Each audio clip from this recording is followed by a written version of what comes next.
It's Miss Alex, and we're still learning about birds. So today we're going to talk about builders, weavers, and nesters. These in the picture above is the white stork, and they're building a nest. In this chapter, you will see some amazing ways that builds nests and raise their chicks. This is the northern cardinal. The bright red male cardinals are easy to see on a winter day. 7 states named their northern cardinal as their state bird: Illinois, Indiana, Kentucky, North Carolina, Ohio, Virginia, and West Virginia. They live in gardens and dense shrubby areas in much of eastern North America and in Texas and the desert Southwest. They like to eat seeds, fruits, and insects, and they lay whitish speckled eggs with gray or brown spots, about 2 to 5 at a time. Their chicks are altricial, which means... That's right, they're born without feathers and they need the help of their parents. And they fledge or get ready to start taking care of themselves at about 10 days, and they're about as big as your hand. So, male cardinals get along with each other during the winter, but they're not as friendly in the springtime. Spring is when cardinal pairs build their nests. They do not want other pairs in the same area, so males fight each other if one gets too close to another cardinal's nesting area. That's to say, this will be my home, it's not going to be your home. The female cardinal does most of the nest building. She uses twigs, leaves, bark, weeds, grasses, roots, and pine needles. Cardinals incubate or sit on their eggs to keep them safe and warm for almost 2 weeks before they hatch. The mother cardinal does most of the incubating, so she sits on the eggs the most, but both parents will feed the chicks when they hatch. A cardinal song sounds like cheer, cheer, cheer, and also birdie, birdie, birdie. Female cardinals are not as brightly colored as the males. They are mostly golden brown, but have some red in their wings, tail, and head. Both males and females have feathers on the top of their heads that form a crest. This crest sticks up when the birds are excited. The crest flattens when the birds are calm. So it's kind of that little mohawk-looking hat that sits on his head that's popping up, and then it can lay down flat. Sometimes 2 male cardinals fight over food. The faster bird flies away with the snack. This is a house sparrow. These noisy birds like to live near people, and I'm sure you've seen them around ponds. They are found on every continent except Antarctica and wherever people live. They eat grains, seeds, insects, and people's leftover food that they can find. Their eggs are greenish or bluish white with brown or gray spots, and they usually lay 3 to 5 at a time. Their chicks are altricial and fledge in about 2 weeks. Now, the male house sparrow with the biggest black patch on his throat tends to be the boss of the other sparrows in his flock. So as you can see, he's got a dark patch underneath his throat that goes onto his chest. If that's bigger than another bird's, then he's going to be the boss. House sparrows are not shy. They come right up to you, hoping you will toss them something to eat. House sparrows live near people, and they make nests in all sorts of things that people have built. Some sparrows build nests inside traffic lights, and others build them in the walls of houses. You've probably seen house sparrows. They follow lawnmowers to catch the insects, the mower that will stir up from the grass. Sparrows hop around near people in city parks waiting for crumbs. They take dust baths in the dirt in yards and splash in puddles on driveways. Have you ever seen a bird take a dust bath? It's when they'll sit in dust or sand and they'll start flipping their feathers out and allowing the sand to kick up and cover them. And that will stop the mites on them. So there's these little bugs that will latch onto birds and they're little mites. So that dirt will get those mites off of them. And they'll also do the same thing with water in order to take a bath. They're sociable weavers. These weavers build huge connected nests where many families live. Weavers get all the water they need from the insects that they eat. Sociable weavers live in big flocks. The nests they build are big and last a long time. No other birds make such big connected nests. Weavers make their nests around a strong branch, a tree trunk, or even a telephone pole. The birds will then use twigs and dry grasses to build the nests, which look like haystacks all the way up in a tree. These huge nests have entrance holes that lead into the part where each pair of bird lives, so it's almost like an apartment complex in a tree. Their nests have chambers or rooms of different temperatures. The chambers in the middle are warm. That is where the birds sleep at night when it's cold outside. And the outer chambers give the birds cool shelter during the hot daytime. And the birds use their nest over and over. And sometimes other kinds of birds live in weaver nests too.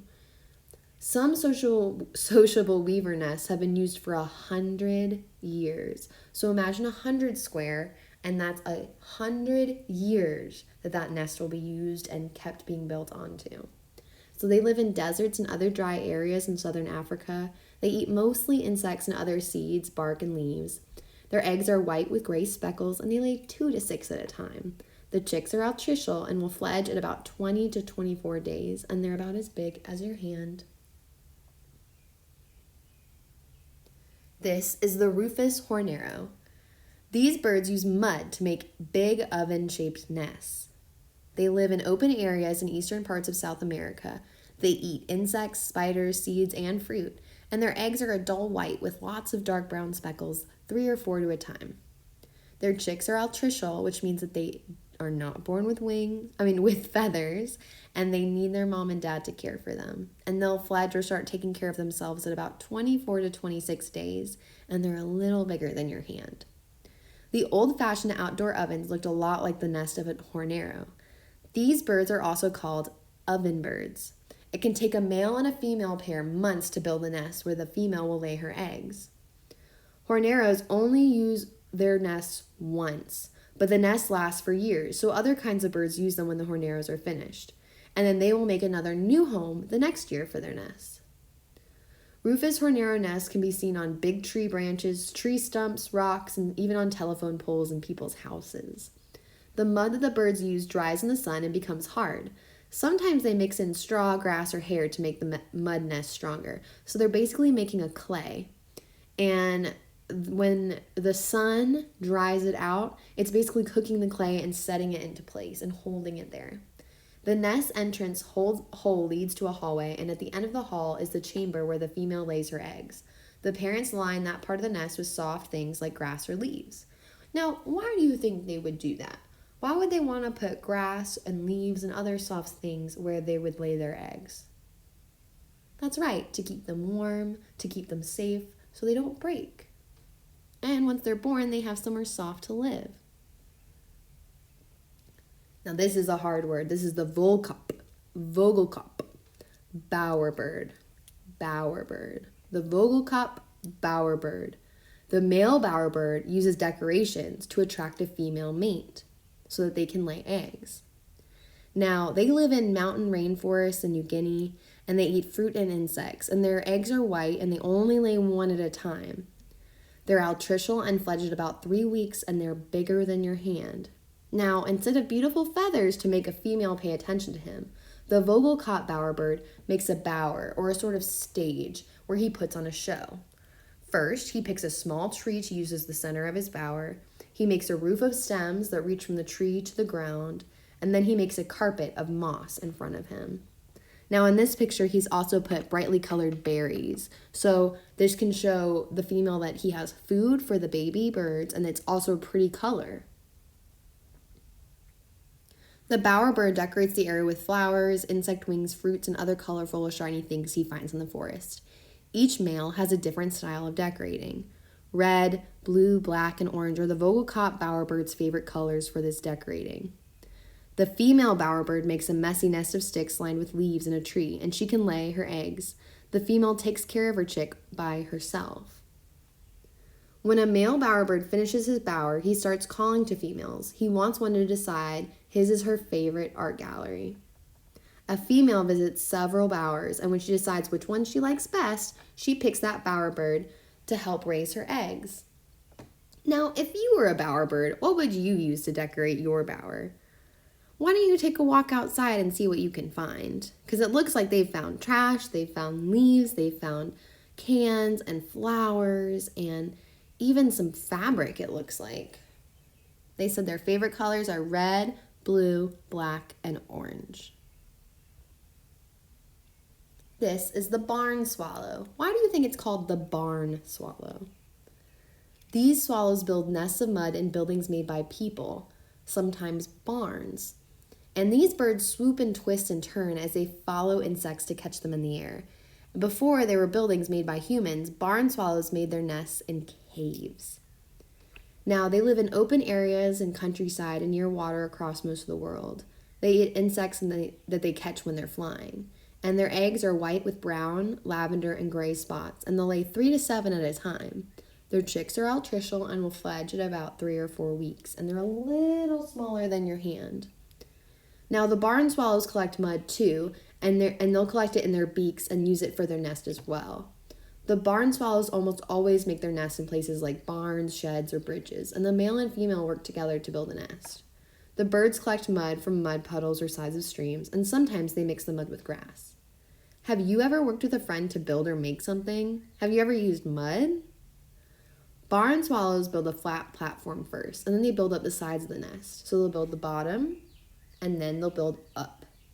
Just like you guys build your pink tower and broad stair. When the mud part of the nest is done, the birds line the inside with grass and feathers. Then the mother lays her eggs, which will hatch in about 2 weeks. So the mother will line the inside of the nest with grass and feathers. Why do you think they do that?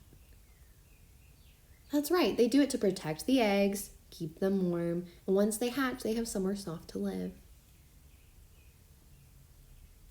This is a wood duck, and I think they're quite beautiful. Look at how it can flare out its hair. So here's a duck with claws that helps it grip tree branches. And the wood ducks live in woodland near water, and they're comfortable in trees. Most other ducks are not. Wood ducks can perch or stand on a tree branch because of their special feet. Their wings are short so they can easily avoid trees and branches as they fly, which makes it easier for them to land on a tree. Wood ducks do not quack. They squeak, whistle, and squawk. Wood ducks nest in holes called cavities high up in trees, kind of like owls. They cannot make a cavity themselves. They look for a place where one is already found. So maybe a tree is rotting or it was hit by lightning. Now, they'll live in wet areas with trees for nesting in much of North America, so you might see them. They eat seeds, fruits, nuts, plants, insects, and snails. Their eggs are white or tan, and they lay 6 to 16 eggs at a time. Can you imagine seeing 16 baby wood ducks? Now, their chicks are precocial, which means that they're born with feathers, and they're supposed to be able to walk. And they'll swim at a day old, so after 1 day, they'll know how to swim. And they'll fledge or officially leave the care of their mother at 56 to 70 days. And as you can tell, they're about as big as your head.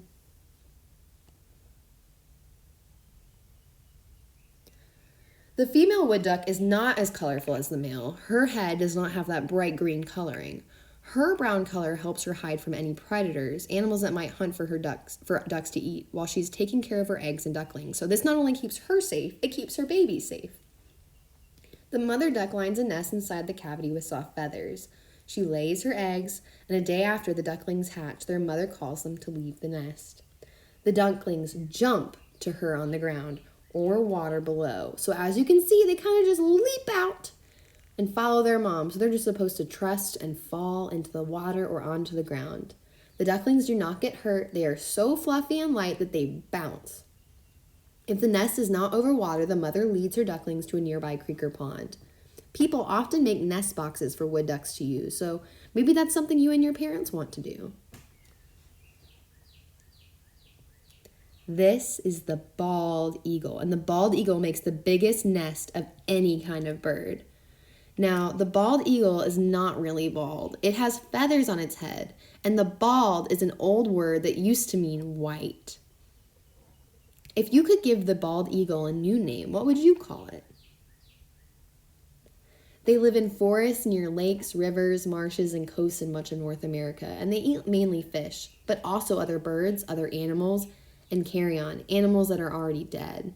Now, their eggs are white, and they'll lay 1 to 3 at a time.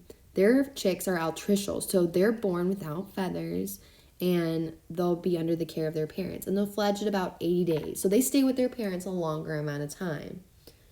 Their size is about as big as you guys. And the bald eagle is our national symbol. So you'll see it on our money. You'll see it in some of our big pictures and artwork that we have in our Capitol. It's a very big, powerful bird. So a pair of bald eagles usually stay together for their life, and they build a nest of sticks in a large tree and add to it year after year. So they'll stay there at that nest for as long as they can. It gets bigger and bigger over time, and they line it with plants like moss, seaweed, and grass. Over the years, a bald eagle nest can grow so big that a medium-sized car could fit inside of it. So why don't you go outside? If there's a car that you see on the street, imagine that car sitting in a nest even bigger than that car.